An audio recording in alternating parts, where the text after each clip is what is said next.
Freestyle Friday. There's nobody left in the playoffs other than Jokic ain't gonna give them to him like Shit. that. There's nobody left in the playoffs.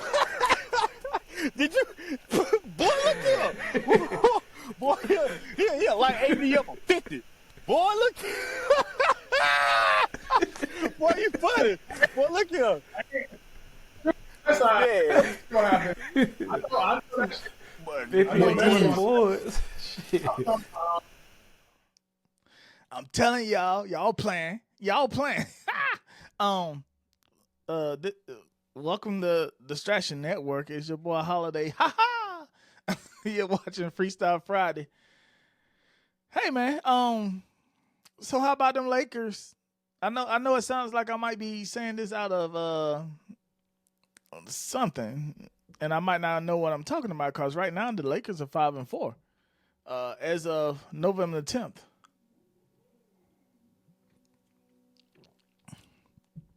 But the Lakers are 8th in the West.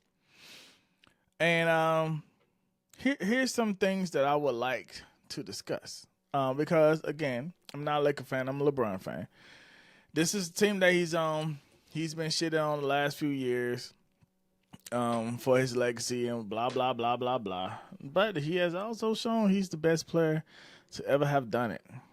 If you are looking through regular glasses, and if you ain't looking at somebody else as being your hero and watching them fall down.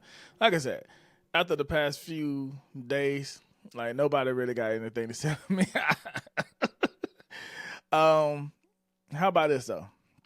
So the Lakers, even though they have the same team, they had that in the last year with the same injuries for the most part. They started out on a win streak and are now 5-4 in the first 9 games of the season. They're doing this with a brand new coaching staff. And last year, what I looked at for the first 10 games, I said, so because of the new coaching staff, with them having a good team, it will take 10 games to start hitting a stride because the coach has to know what he actually has against teams. When the real pressure is on, who's going to be able to step up? How can he best get LeBron assisted throughout the season? And it seems like he has some of the formula down. Here's what I like so far that I'm seeing this season. Everything's not running through LeBron as long as AD is out there. When AD is not out there and LeBron is out there, even though things are running through him, he's not the only person that runs the offense. He could split it off between him and Austin, him and D'Lo. LeBron could sit down, D'Lo and Austin could roll. But another thing that I've seen so far is that JJ Redick has enough respect from everyone else to where if he suggests a coaching change, it looks like he actually has those conversations with those guys. Sits down, let them know why, and then makes those changes. And I say that because some people, just because they start, don't mean they are starters, right? If you're going to make D'Angelo Russell a starter on the team, it doesn't mean that he's actually a starter on the team. I mean, he might have been starting everywhere that he goes, but it doesn't mean that on this team at this time he's the starter. It's politics into it, but it's also per team ability, team needs. If you're going to have AD, who is defense and offense, you're going to have at power forward Rui or LeBron. For your forwards, we're just gonna say for your forwards. For your forwards, you're gonna have Rue and LeBron. You got defense, and then offense. Because LeBron ain't playing that much defense. He's playing team defense, and he plays individual defense very well late in games. Excuse me. You're gonna have an offensive only player in D'Lo, and a offensive strong person in Austin Reeves. Your backcourt has no defense, and you need defense in there. So basically, they have everything figured out until you get to the guards, and it was like that all the way last year. They just never could find the right combination of people in there.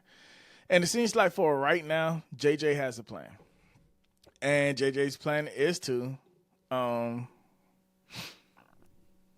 get some defense in that lineup. So he had to unstart one of the starters. And that's because that's what the team needed. And he was able to convey that enough to not have a negative reaction so far. We're only 9 games into the season, but that's what I'm liking.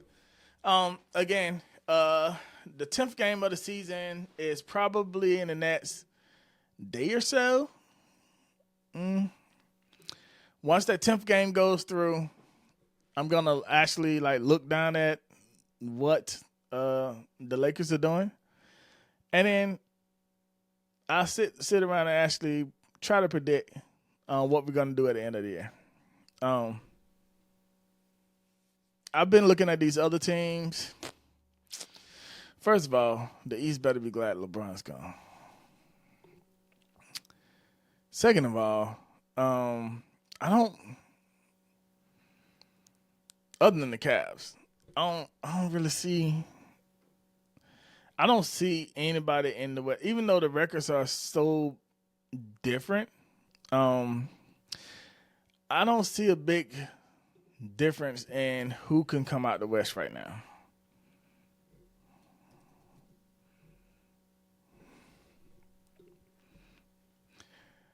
Right now in the West, you have. Why you trying to show me East? Show me West. The Suns killing it. Thunder killing it. Warriors killing it.